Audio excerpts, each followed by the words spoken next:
Good evening and welcome to episode 57 of The Political Mic. The House approves a ban on import of Russian oil. President Biden announced this week that the United States will be withdrawing completely from all Russian sources of oil. Vice President Harris finds herself center stage of the Ukraine crisis. The White House is set to stay in Supreme Court suspense until after Judge Ketanji Brown Jackson's hearings. And we also found out that the RNC is suing January 6th Select Committee over subpoena to a key vendor, amongst other lawsuits stemming from Trump White House officials like Stephen Miller. Here to help me break it all down are soon to be five when Cassandra joins us. But right now, for the time being, three distinguished gentlemen, each rock stars in their own right, each very astute and very well informed. And I'm so excited to have these individuals on this evening for such an eventful week.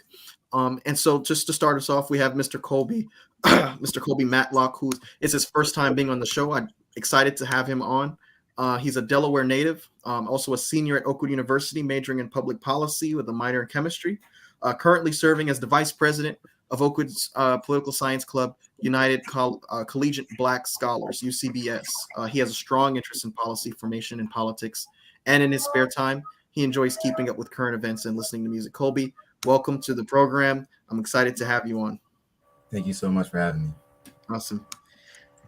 We also have Mr. Zach Tolan. It's been a long time. It's been a minute since I've had him, but he's always a treat to have once he is on the show. Zach Tolan is now a third-year Juris Doctorate candidate at Howard University School of Law with an eye towards public interest, law and public criminal defense in particular. Zach, it's awesome to have you back. I think the last time I had you I must have been in my third year, so it's been a few months, but it's great to have you back. And then we also have Miss Cassandra Knopf, a great friend of mine who just joined. So excited to have her back on the show. She is. I'm sorry, having some issues here. Oh yes, she's always been interested in engaging politics, and this dates back to at least this.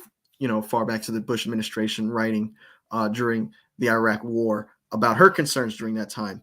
She has pursued several exciting opportunities, mostly regarding environmental law and environmental justice. In fall 2019, at Howard University School of Law, she worked in the office of Kansas Representative Sharice Davids, where she became intimately familiar with the legislative process. She then worked for the United States Environmental Protection Agency in the fall of 2020. She's currently happily working. As Cassandra, update us. What is your current position now? I'm excited. I want you to share the news. Go ahead. I'm now a staff attorney at the firm Chapman and Cutler. They focus on finance, and I am now learning and becoming proficient in commercial lending and banking. So it is a very different field than what I trained in. But it's really fascinating work. It's really nice to finally be in the workforce after having spent 3 years in law school, which I'm sure everyone on the call, I believe, can relate to. So yeah, and in that role, there is one attorney who works on ESG, which is environmental, social, and governance. And she and I are currently working together to work on distributing essentially little flyers regarding ESG to our clients, as well as developing an ESG kind of policy internally, I suppose. We don't have a practice group yet, but that's what my dream is. So we'll see. And Cassandra was my study partner for a few classes. So very proud and very honored to be able to say, look, I've got friends in high places, folks.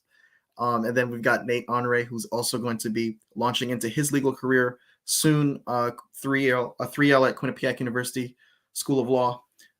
So we've got an awesome panel tonight. I want to start off being that, the increasing cost of these gas prices seems to be at the forefront of a lot of Americans' minds, at the forefront of my mind.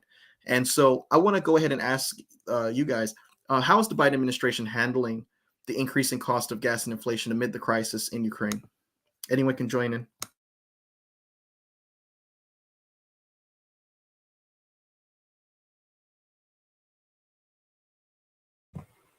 Well, I did see that he announced he was releasing, I want to say, between the US and the EU, 60 million barrels of reserve oil.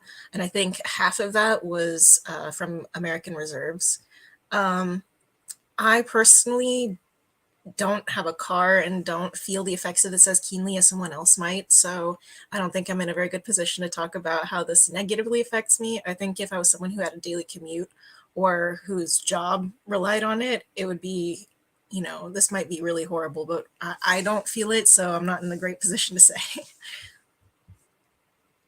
And what's amazing to me with this whole situation is I remember when I think it was this week when some NBC reporters were asking average folks, what do you think about having to pay? On the East Coast, it's like now we're getting to $5 at the pump. At the West Coast, you're looking at $7, and it looks like it's going to raise to $9 soon. And I was surprised to hear some of the folks say, look, if it means that I'm supporting some of these refugees, Big Data Children's Hospital was bombed, right? You had kids who couldn't be placed in beds, having to be lifted into these trains to be carried off into nearby countries like Poland. If this means having to support folks like that, then I'm going to go ahead and just bite the bullet here. And when I'm looking at courts, website, they reported that overall 71% of Americans supported a ban on Russian oil, even if it resulted in higher gas prices. And this poll was conducted between the 4th and the 6th of this month. Oil was trading around $130 a barrel on Tuesday, while a regular gallon of gasoline was on average $4.17 at the pump. It's crazy to see.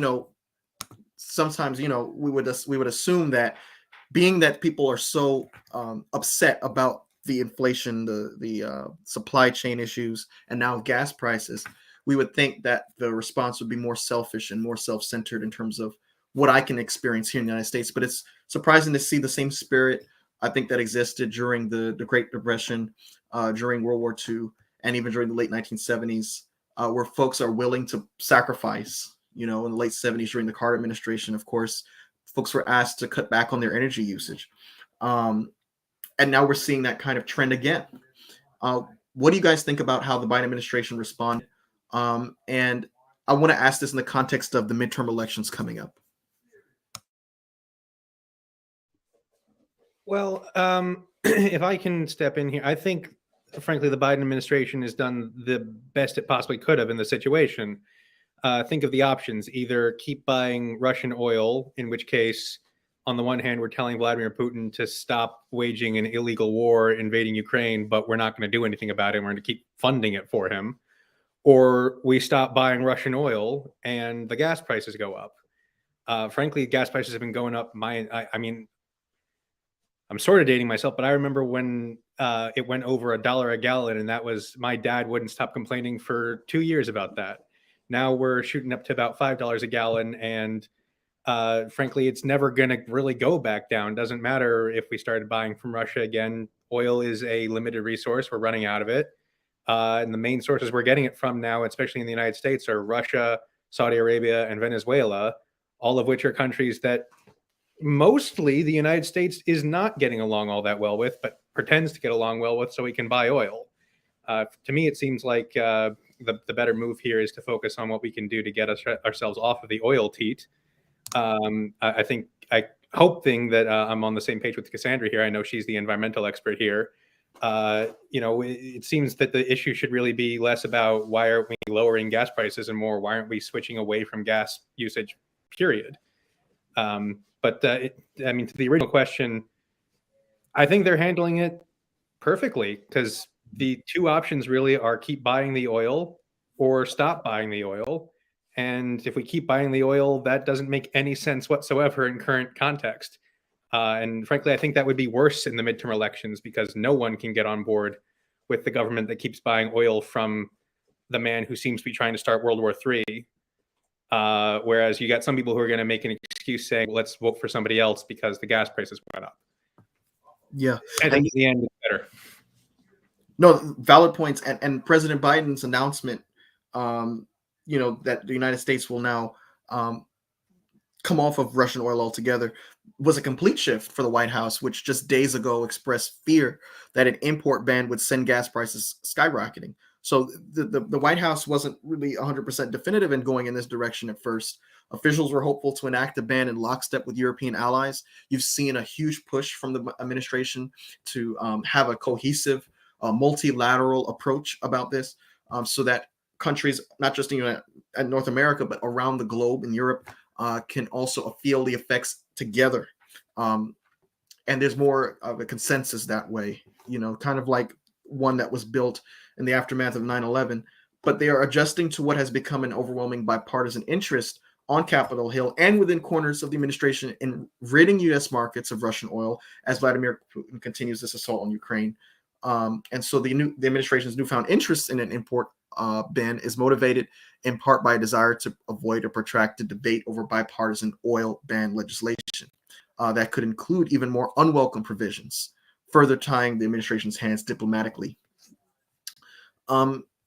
Nate, I want to ask you, in terms of the United States' role. I know there's been a lot of push for the United States from Ukrainians to go ahead and impose a no-fly zone. Now, I've heard admirals who served in the Obama administration said that's basically just the United States throwing itself into a hot conflict with Russia. That's not an option that's on the table. But in terms of taking us off Russian oil completely, you've heard Vladimir Putin call these kind of sanctions and these kind of moves aggressive. Vladimir Putin himself said that this is not great for diplomacy. Ironically, he even said, he even condemned the United Nations for taking these, indirect but yet consequential actions. Basically trying to say, look, if you're going to do something, do it. Basically, this kind of challenge.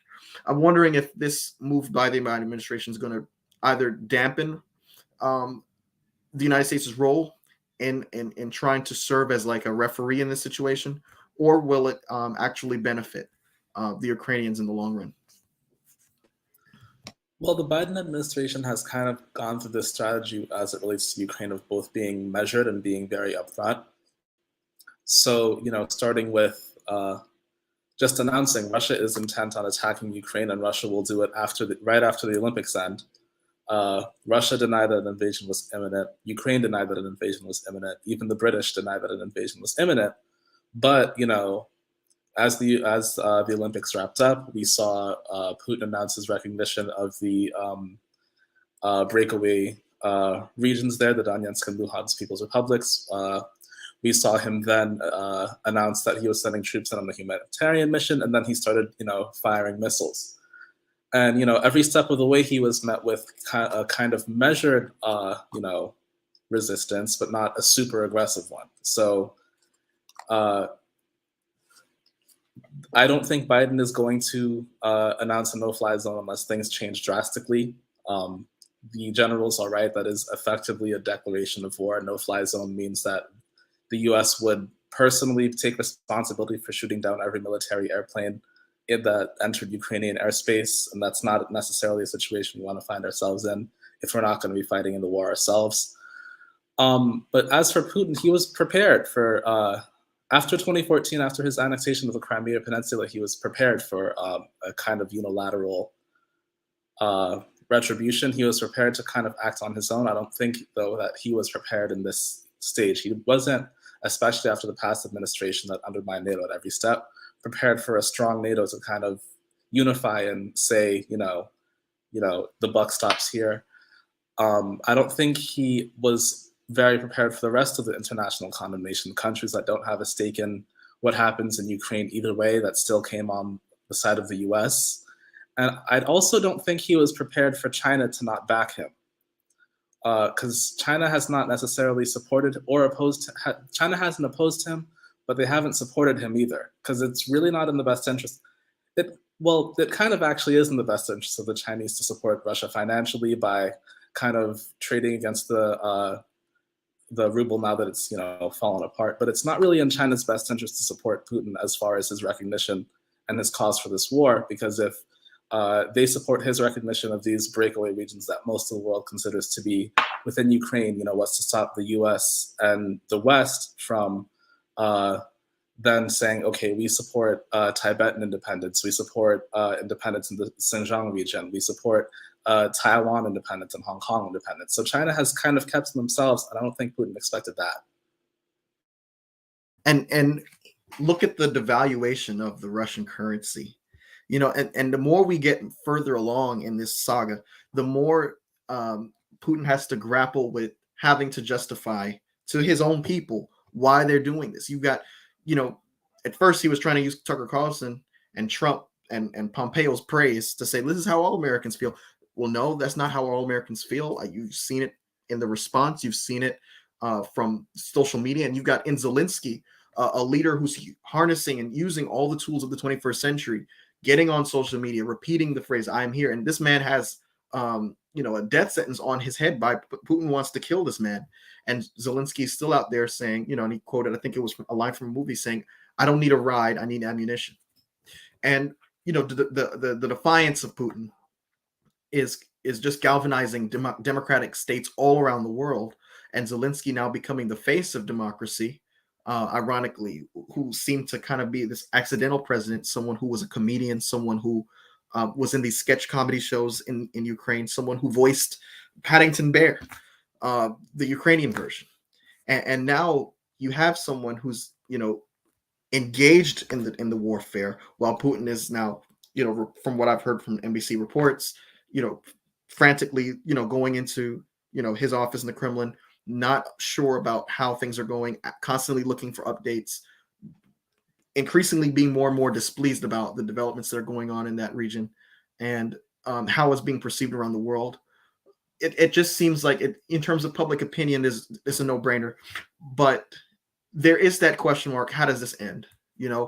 I mentioned last week, you're talking about Putin has a reputation for winning. Chechnya in 1999, Georgia 2008, Crimea, Nate, you talked about that in 2014. This is someone who he's accustomed to winning at this point.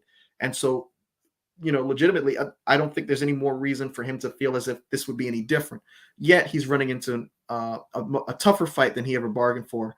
And then you mentioned the Chinese. The Chinese want to do to Taiwan what he's doing already in trying to do with Ukraine.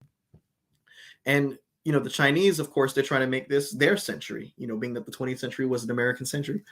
And they're looking at the response from around the world. Is it worth, burning down all the ties that you built? You're talking about Boris Yeltsin and what he bought to the to Russia in terms of bringing all these capitalistic companies, McDonald's, Starbucks, all these things. And in a matter of 2 weeks, all these things being upended. It's just, it's amazing.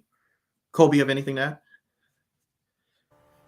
Yeah, we touched on a lot of good topics. I definitely want to say, just piggybacking off of the last thing that you said, one thing that I thought was very interesting, keeping up with the times within the last few days, is just how many companies have been pulling back from Russia. I mean, I was just literally reading down the list, and I had to write some of them down because it was a lot, but they had Amazon, Netflix, Shell, Visa, MasterCard, Disney, McDonald's. So when I look at all those companies that's kind of pulling back, even going back to like what you were talking about with the gas prices and inflation, I do believe too, even on that front, that the Biden administration is doing everything that they possibly can within the situation that we're going in with. Because for the most part, similar to what Mr. Tolan said over here, if you continue to buy gas and you continue to buy oil from Russia and you support that, it's just very, very questionable. And with everything that is kind of being pulled back out, it just makes sense to just say, we're trying to do the best we can within the situation and just kind of look around and see what's going on. So, the thing that's amazing to me is that in spite of all that's been lost in terms of, the democratization of the country, you got a whole generation of people who were born in Russia who've been accustomed to a lot of the things that we in the United States have been accustomed to, the brands, the capitalist companies being able to engage in these things, in these markets. Now, all of that, of course, coming to a halt.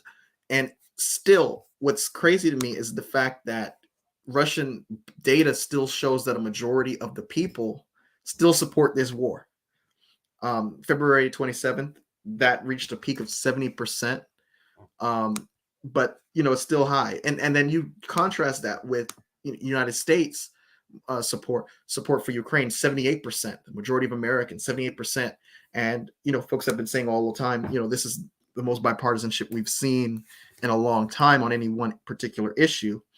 And so my question is, in your views, why do Russians polls still show a majority support among Russians for war against Ukraine?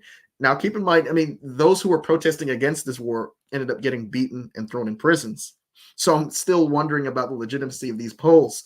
But in your view, if we're going to take these polls at face value, okay, why would you, I guess, how would you rationalize and say, okay, this is why the majority of the people, in spite of all that's been going on, in terms of their public image, in terms of what their way of life has been upended, why is support still there for this? Well, if we took the polls at face value, and again, I'm not so sure that they're accurate because I myself have, seen the, videos of Russians taking to the streets in Moscow and St. Petersburg and all of Russia's major cities. So I'm not so sure that this war is as popular as internal polling may suggest. But if it is, I would guess that this is, a war of expansion. This is. People say that it's about restoring the Soviet Union. That's not quite right. It's about restoring the boundaries of the Russian Empire, except this time Putin is the Romanovs and, everyone else is basically the same player.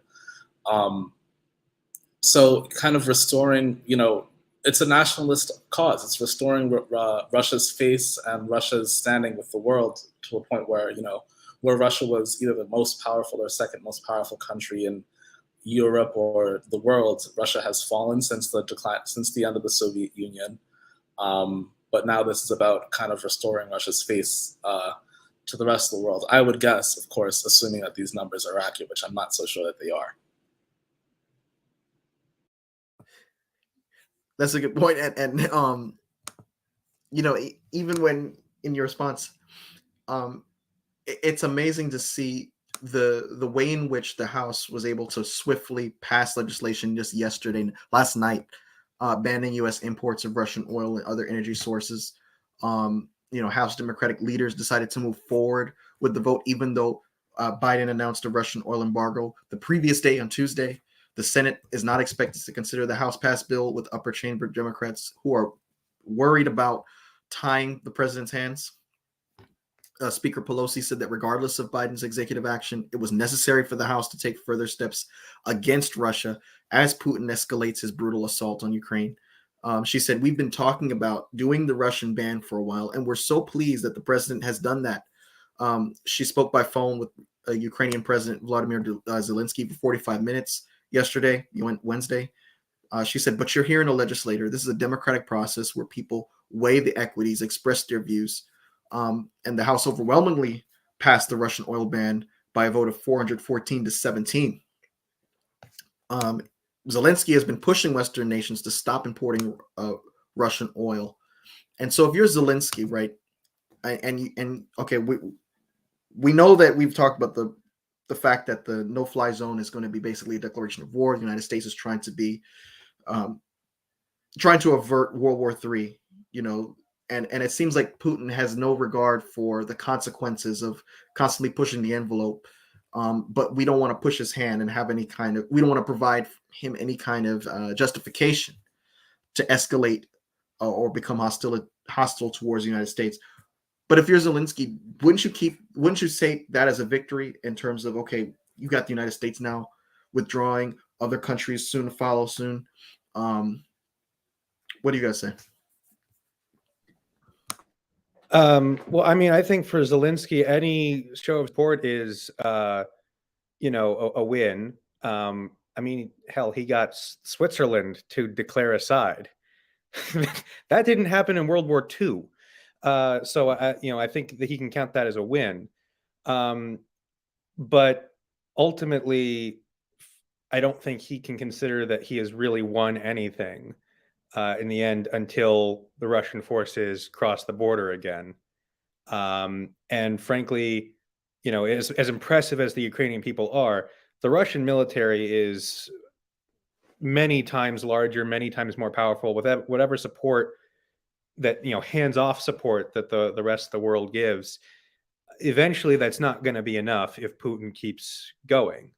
So I think realistically, I mean, end line is I don't think he's going to consider he's won until the Russians have left Ukrainian soil. And I don't think he's going to be able to say that he's done pushing for more mini victories until another Western, really any, but particularly the EU or American army helps. At some point, the Ukrainian people are just not going to be able to either Putin has got to be overthrown to end this war, because if he stays in power, he's going to keep going. He can't lose. If he gives up, he loses face, and he does lose his power in Russia. He is powerful because he's a strong man, and he looks like he's sticking it to the West. If he has to pull out without victory, then he's lost that. If Zelensky gets killed, I think that might be like the Franz Ferdinand of World War III, because if Zelensky goes down, then our shining example of why we don't need to send troops into Ukraine, because they have this leader, he's gone, and that's too much. Putin's gotten away with Georgia and Crimea. If he takes the entirety of Ukraine, I don't think the Western world can stand that, because that is truly an existential threat to the peace of Europe. Now, I think he's got to keep pushing until he either outlasts Putin or gets actual military support and not just money from the rest of the world. It's just not going to be enough to have thoughts and prayers when you're staring down the barrel of one of the world's most powerful militaries. I agree. Go ahead, Nate. 100%. Right now, thanks to all the sanctions and stuff, the best Ukraine can hope for is to kind of play defense until Russia loses the ability to pay its own military. And then once we get to that stage, hope for the best. But as far as kind of drawing lines in the sand and pushing the Russians back, there's not really much that the Ukrainians can do without weapons and reinforcements. The only issue is that weapons and reinforcements from other, for the US or the European Union or NATO to really sell and not gift weapons to Ukraine is, effectively would be to Russia declaring war on Russia. So Ukraine is, stuck between a rock and a hard place of not wanting this to turn into World War III, but also needing to assert its own sovereignty. So Zelensky would be very happy for a little bit more support. There was that plan that the Polish kind of announced on their own will to gift old planes that kind of fell apart. He'd be very happy with something like that, but it's also a very risky outlook either way, because you don't want this to get even bigger and risk even more people. Right. And while Americans are going to the pump and they're thinking about, okay, man, this is getting crazy. When we don't have an end in sight. I can't afford to get to work, and this just seems to be getting crazier and crazier.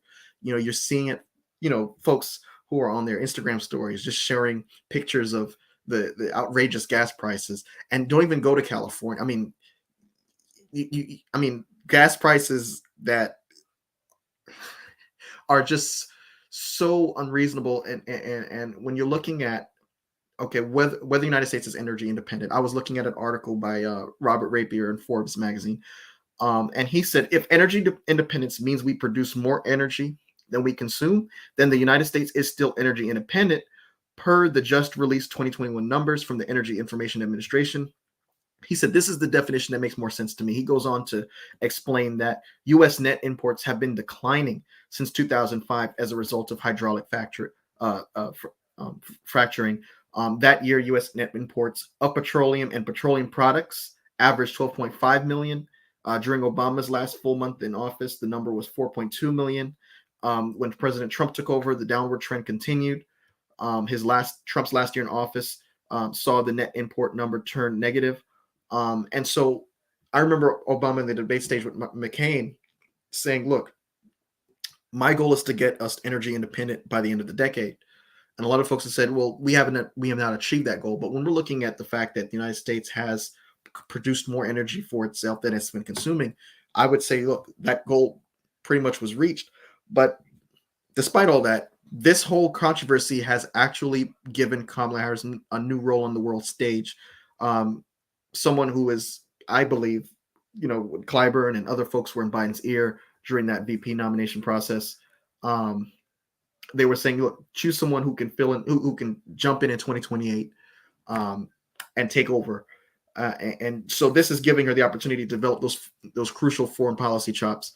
Vice President Harris's admission to Poland amid Russia's invasion of Ukraine is hitting early diplomatic speed bumps. And this is because of a very public communication breakdown between Poland and the United States over efforts to send Soviet-era fighter jets to Kyiv. The U.S. sought to protect lockstep unity with its 29 NATO allies. But guess what? Now, Poland wanted to have these jets, but the United States declined to go ahead and comply with that request. I know a lot of folks have said, look, the White House is always throwing Kamala Harris in situations where it's unfair, in seemingly impossible situations politically, where there's no kind of good outcome. You're always going to come out stained somehow. I want to get your assessment on how the vice president's handled the situation on the world stage and whether this would hurt her in the long run for her political aspirations in the future.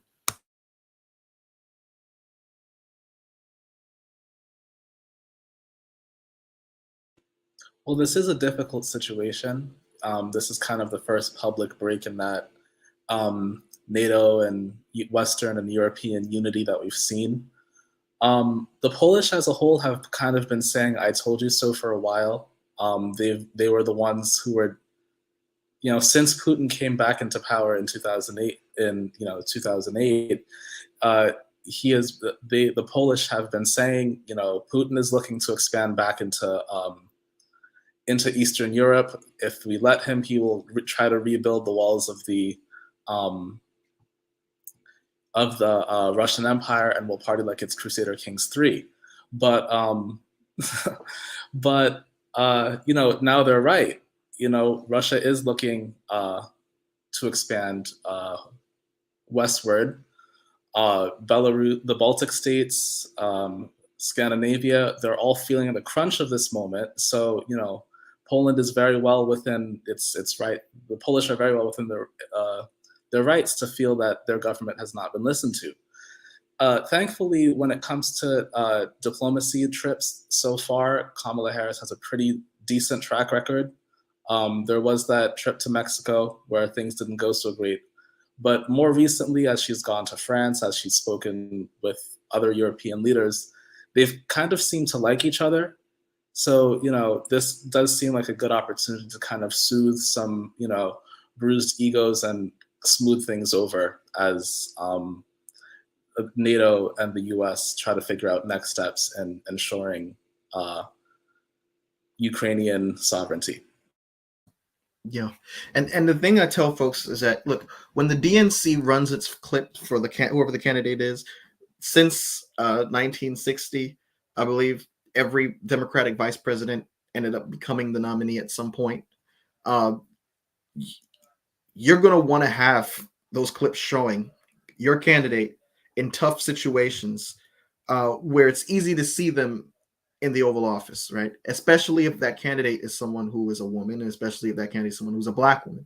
So I think, these kinds of roles could be a blessing and a curse, but I think the blessing weighs more on this side, because even if you don't, even if the diplomatic trip was not 100% ideal, look, I mean, the fact that you are able to still serve as some kind of peace broker between the Polish and the United States in this kind of atmosphere where there's such unity, not just on the national stage, but the world stage, I think that serves as a political benefit. Anyone else? I mean, I think she's done, again, I think she's done about as well as she can in the situation. Keep in mind, Poland is right next to Ukraine. It's right next to Russia.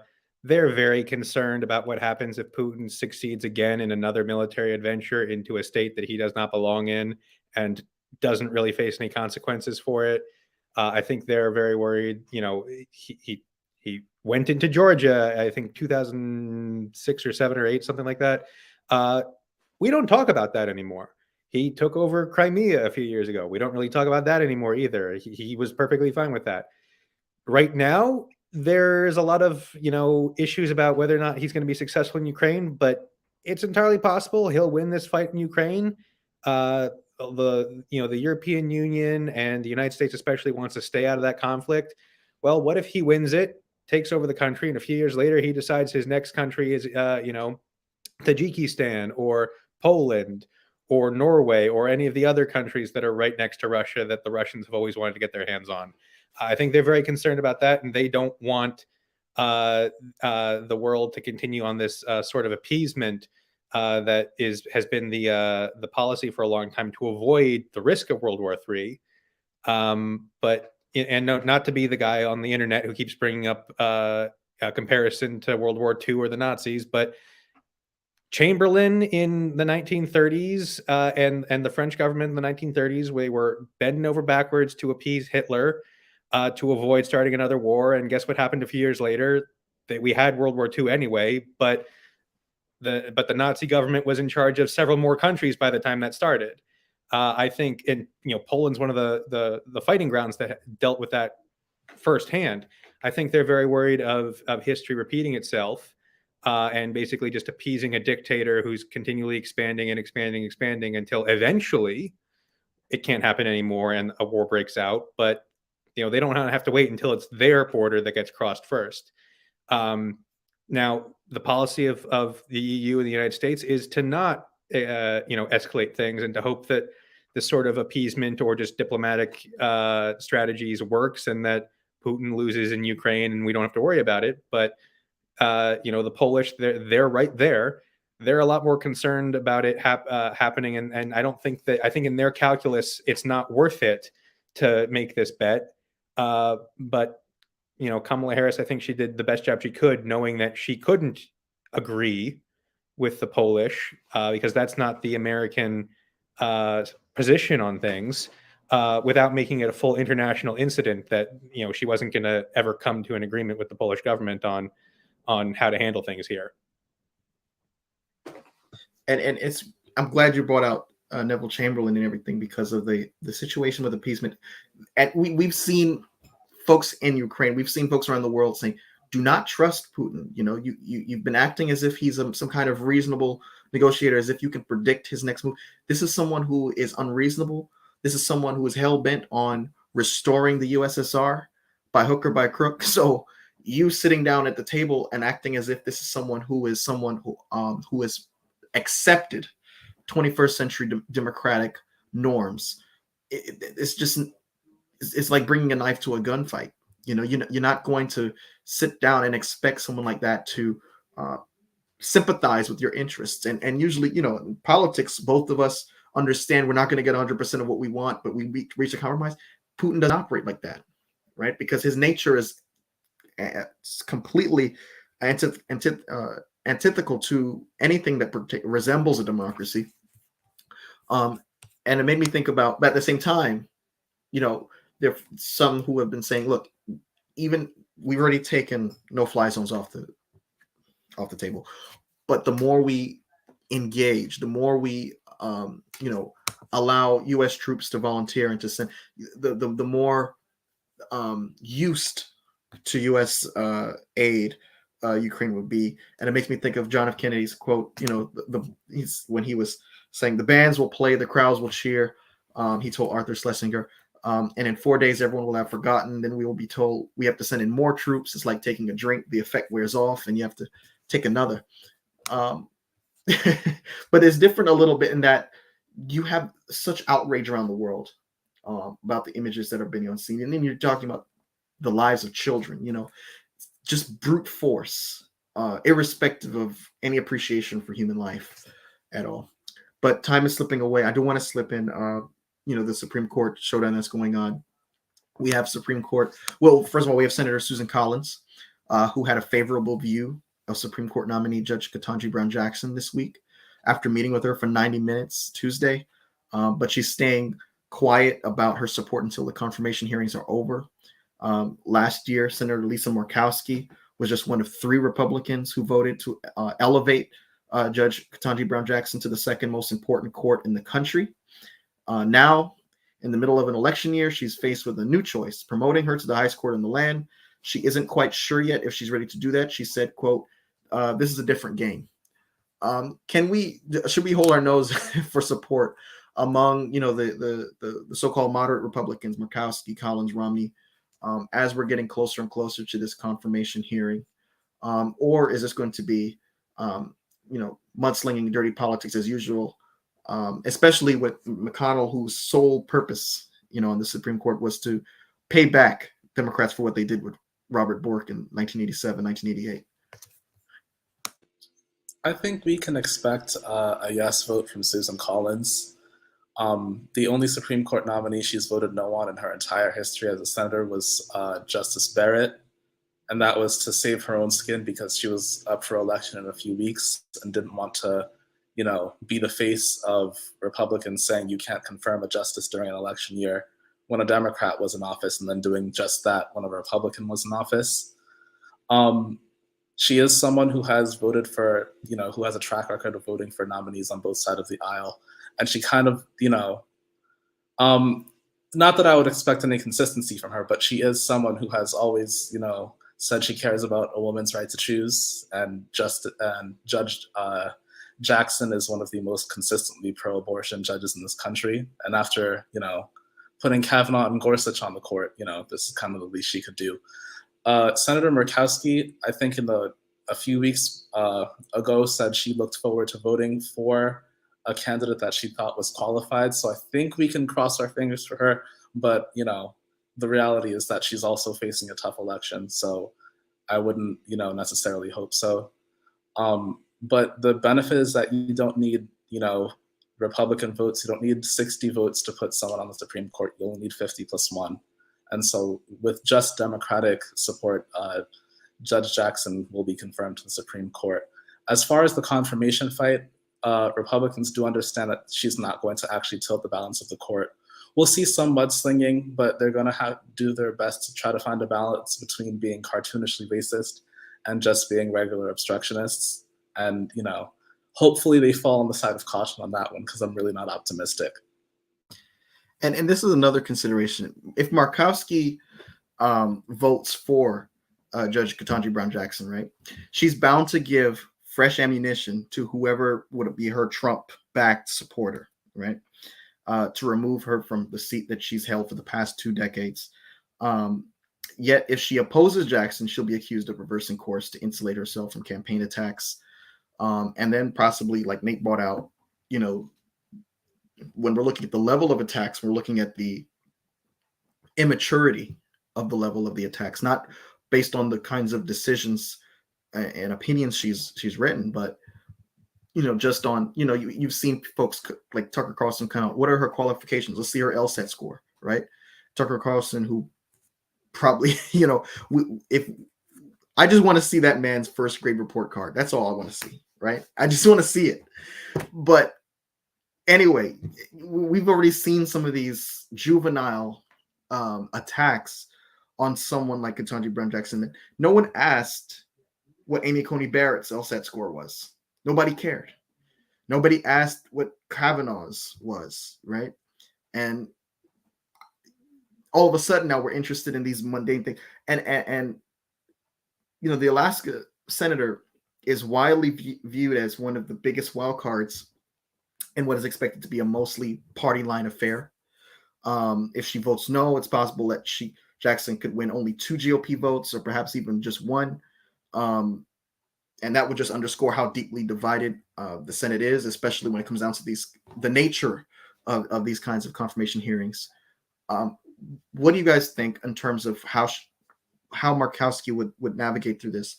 It's kind of like that darned if you do, darned if you don't situation. What is your assessment in terms of what would likely play out? And I know political scientists are historically bad fortune tellers, but I just want to get your opinion on that.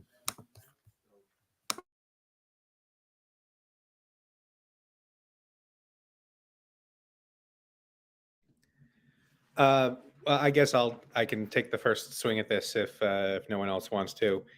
I'll be perfectly honest. I'm not that familiar with internal Alaska politics. So I don't know. I think she's relatively. I think we can probably count that she is going to end up voting for Judge Jackson. She seems to be, in that swing. It's sort of the party line to be at the very least cagey about it until then. But she's previously voted for she's throwing out reasons why she might not, but she voted for her for the circuit court. There's no real issue I think that she has brought up questioning whether or not she's actually qualified, or maybe I'm wrong, but or whether or not she belongs on the court. Lindsey Graham did, although I don't know what the hell he was talking about when he's trying to challenge her. I'm more concerned about Joe Manchin because what would be really bad is if it's 50-50, but 49 Democrats and 50-50 or 48 or whatever, but it's 49 Democrats, and then one of the Democratic senators says no because even she is too liberal for him. Because I don't know what the hell Joe Manchin wants out of this arrangement anymore. He seems to be getting more and more conservative by the day. And there's not necessarily anything wrong with that. Maybe that's his politics. Maybe that's his state politics. But I don't know what to expect of this man. He does not make sense to me anymore.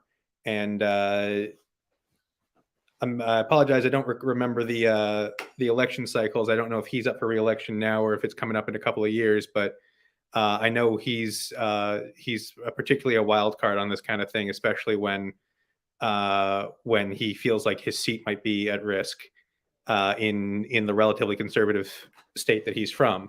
So, I don't think Murkowski is that much of a risk. I think realistically speaking, she's just not going to say it out loud when the rest of her party isn't necessarily on board yet.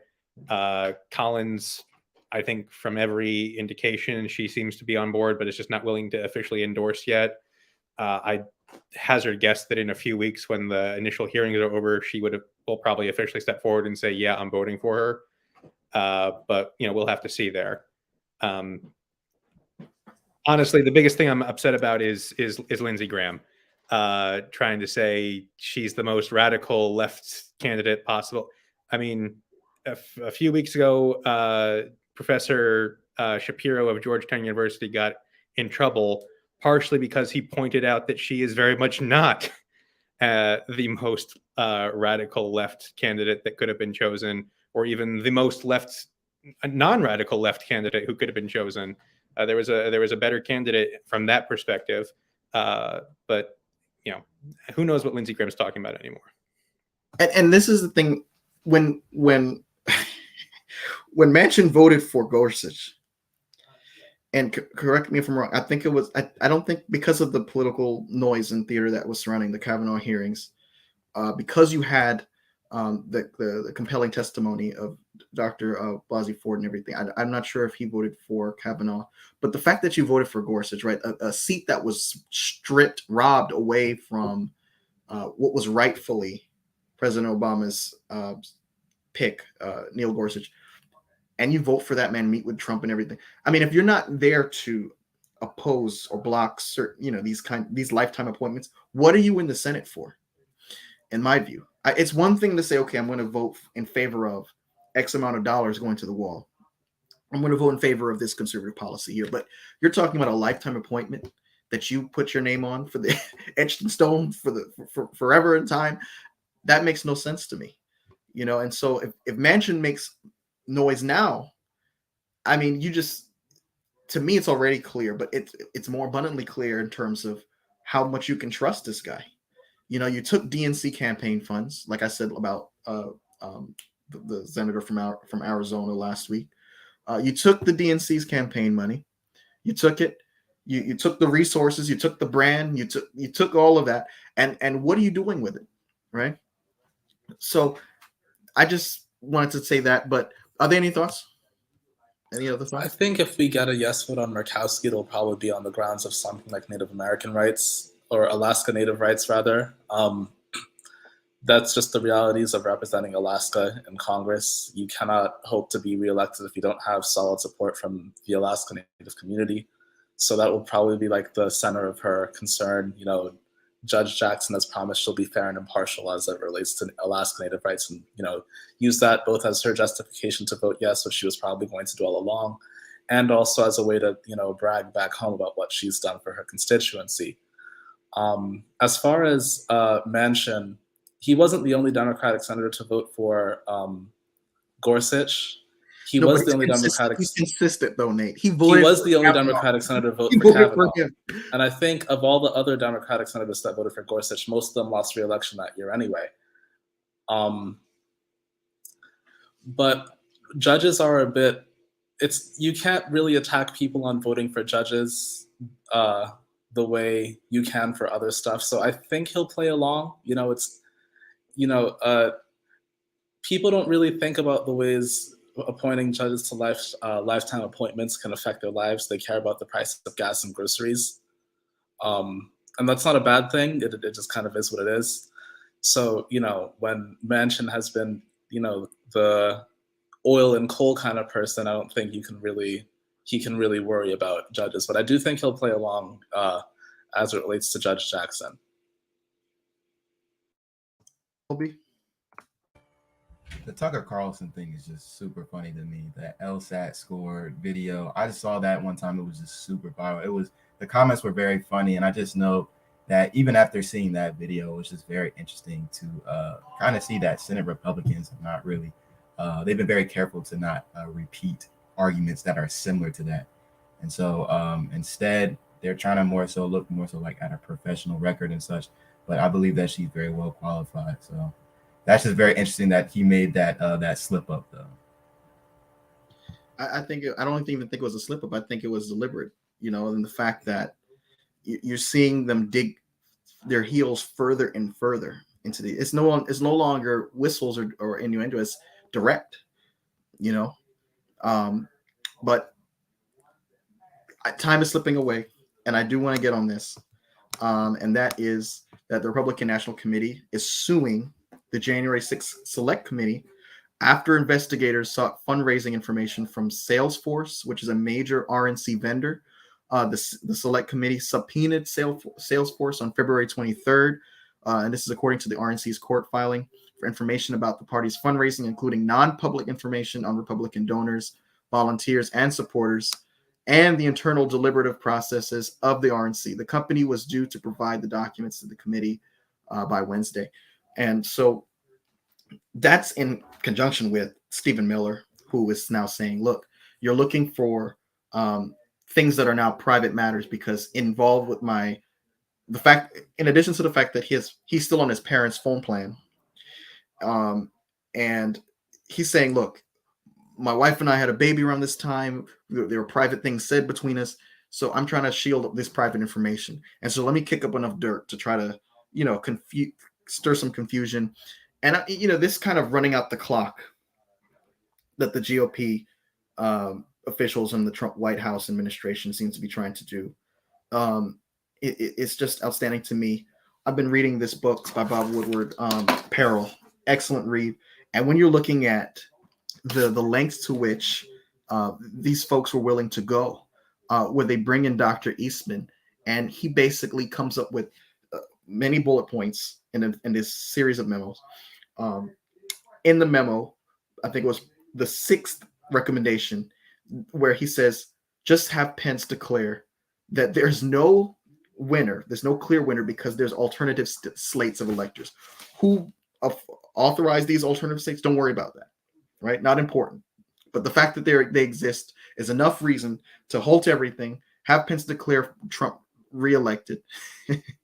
and you know, the January 6th riot came from somewhere. You know, there were people who had doctorate degrees, who had legitimacy, authority, power, who were giving life to this movement that spilled over into violence, right? And so the fact that these people are willing to be like rats and slip through the corners and get away with these things, it's just astounding to me. But I want to ask you guys, Are there efforts by the RNC and the Trump White House officials like Steve Miller to delay and stall the January 6th Collect Committee's work ahead of the 22 midterm elections proving to be successful in your view? I would say no, but they don't need to be successful because Democrats are doing a good enough job of taking away their own momentum. Courts have ruled in the past that there's no immunity argument as it relates to specific documents. Most of the subpoenas have had to be answered, but no one knows anything the Select Committee is doing. Because despite the fact that they are investigating a literal attack on the US Congress, they've had maybe one day of televised hearings and everything else has been private and comes out through reports on CNN and MSNBC. We've been hearing they're coming, though. We've been hearing the testimonies are going to be coming, the primetime testimonies. Okay, but things were supposed to be coming a while ago. Where's the spectacle? The example I used when I was last on here was Benghazi, right? Republicans knew that was not really the big thing they were making it out to be. In fact, Benghazi was actually the GOP's fault for cutting security for foreign missions. But they knew that it was politically damaging to Hillary Clinton's image and knew that if they played their cards right, they could keep Hillary Clinton out of the White House. So they made a spectacle out of what was nothing, and it turned out to be very successful because as soon as the 2016 election was over, the Benghazi Commission seized their business. So, they made a spectacle and it worked for their political ends. The political end for this is keeping Trump out of the White House in 2024. So, where's the spectacle to ensure that Trump and his affiliates aren't politically empowered to just run for president and run the table again in 2024? You're making me think of this HBO movie about and it sounds irrelevant, but trust me, I'm going to hit home about the 2000 election, right? And so the Bush versus Gore fight, and so the Democrats bring in Christopher Wray, who was I believe the deputy secretary of defense under Jimmy Carter, someone who was well renowned on the world stage, and then they have the dog fighter, the street fighter, someone who's he's not afraid to get dirty. James Baker for the Republicans, someone who served in the Reagan administration, someone who was responsible for Bush 41 getting where he ended up, someone who was just a top dog in GOP politics, and you just see the contrast. James Baker was like, do we want to be right or do we want to win? Christopher Wray was more like, this is a constitutional process. The eyes of history are upon us, and we've got to do everything according to this way as it's been done before. And not to take away from that the gravity of that, but did you see the contrast just going into every single major conflict between Democrats and Republicans? The Republicans are not afraid to go do whatever it takes to get the ends that they want. And the Democrats are so cautious, making sure all the T's are dotted, the I's are crossed. I mean, the I's are dotted, the T's are crossed before things go forward. And we're seeing that now. I believe that they're doing a great job in compiling information. But to Nate's point, the public's opinion, the public right now, everyone's focused on Ukraine, but we've been hearing about the Select Committee for months now. And we haven't seen many tangible results. I know this week, I think there was a first sentencing for some of the rioters, but that hasn't really garnered much of attention in my view. Anyone else? No, I don't really remember seeing anything. And I just really quickly, I'd like to say it to Nathan's point. I think it's sort of dangerous to wish that the Democrats try to go toe-to-toe with Republicans on spectacle, because Joe Biden, for all of his talents, he's not good at spectacle. Neither is Chuck Schumer. Neither is Nancy Pelosi. If we want to go spectacle on the Democratic Party, we have like AOC and the Squad. There are people, but they're not running the party. Whereas the current Republican leadership, particularly Donald Trump, he lives in spectacle. That's the party of Reagan. They've been the party that knows how to do spectacle and make people understand, follow these really quick sound bites and these interesting things. And that's just, what they've learned to do for a good 50 years now. the Democratic Party just does not have that kind of bandwidth to be able to go toe to toe on spectacle. I think it would be really dangerous to try to, I live I come from a fairly conservative area, and most of my neighbors were just celebrating, Donald Trump survivor of 2 impeachment policy. That he did things that should have gotten him impeached. I think everyone here can agree on that. I think history will probably agree on that. But at the end of the day, that was a spectacle issue. And who won that show? Donald Trump and the Republicans won that show. I think if we keep trying to make this a fight of spectacle, realistically, we need to win a spectacle. But I don't think we have the ability to do that right now. Maybe when the newer, younger voices on the left get a bit more of the influence within the party, maybe that can happen. But Chuck Schumer's never going to have the interesting soundbite. Joe Biden's never going to have, well, he'll have interesting sound bites, but not that are helpful, interesting sound bites, more embarrassing ones. Nancy Pelosi's definitely not going to have an interesting sound bite. I think we just have to try to figure out a way of, working around that, and hopefully let the weight of evidence, pull a lot of the weight here. It's not going to be we got a snappy headline. Yeah. And so, the case I was alluding to earlier was that a Texas man was convicted this week of storming the U.S. Capitol with a holstered handgun. And this is a milestone victory for the U.S. federal prosecutors in the first trial among hundreds of cases arising from last year's riot. And so we're not saying that the process is ineffective. We're just saying that it's not gathering the attention it needs to, because everything is still done for the most part behind closed doors. And so we need some oxygen on this procedure. But I do want to thank each of you. I know that we've come to the end of the program. Zach Tolan, Colby Matlock, excellent, Cassandra Knopf, and Nate Honore. Thanks for stepping in. And I literally, something was telling me, get Nate on the show for tonight. And it wasn't planned or anything. I asked him to step in, and he stepped in right in time for Chris Johnson. So thank you for being here.